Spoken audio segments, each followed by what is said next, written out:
Someone broke into my house when I was home alone. I was about 13 at the time, so that would mean this happened around 2009, I think. I'm bad at math. I was home alone one night when my parents went out somewhere. I think it was some work party or something. It involved alcohol, so they had to leave the car at home and take a taxi. I usually enjoyed being home alone at night. Mom would leave pizza money and I could play Xbox all night. It was Halloween break, so I didn't have any school to worry about. The good old days. I remember being in a bit of zombie phase because I spent most nights playing Left 4 Dead and COD 5 Zombies with my friends. Man, I'm telling you. Pizza, snacks, a case of Dr. Pepper, and gaming with the boys. Heaven. Well, something happened on one of these nights that messed me up pretty bad. To the point that even now, I always double-check doors and windows. I never wear both cans of a pair of headphones at once, and I'm still petrified of the dark. That one ruined a few relationships. I was playing Xbox as usual all night, and I was already a bit jumpy.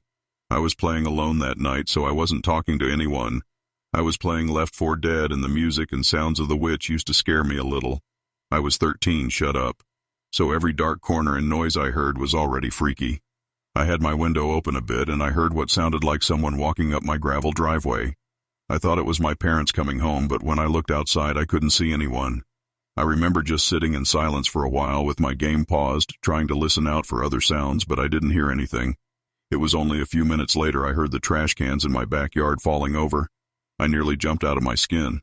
We didn't really get raccoons or anything, so I started to panic a bit. I looked out the window in the hallway out into my backyard. I couldn't see anything. The trash cans did fall over, but I didn't see raccoons, and it wasn't windy. It was raining a little, but that was it. I couldn't see the back door as the window looked down above the porch and the porch roof blocked my view. There was definitely something happening.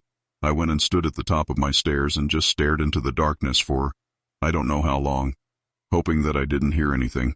All I could hear was the pitter-patter of the rain and my heartbeat in my ears.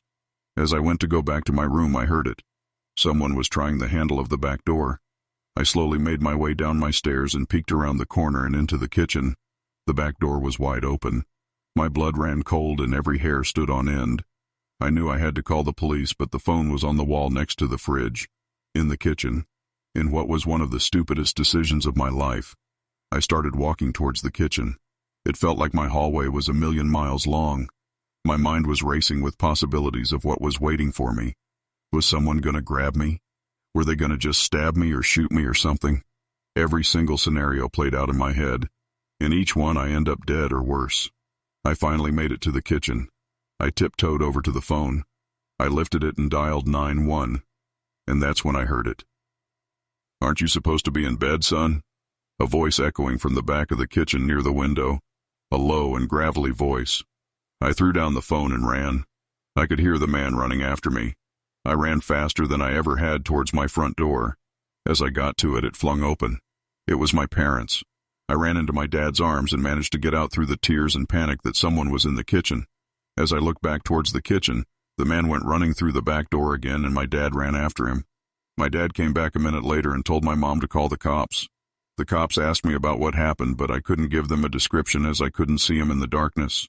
They asked my dad where the guy ran off to, but my dad said that he jumped the fence and ran off into the trees. They never caught him. I've since moved into my own place and fitted every door and window with good quality locks. But while I still lived in my parents' house, every time I looked into those trees, I always felt like someone was watching me. Man, I couldn't even imagine if that happened to me. I would have been shitting my pants.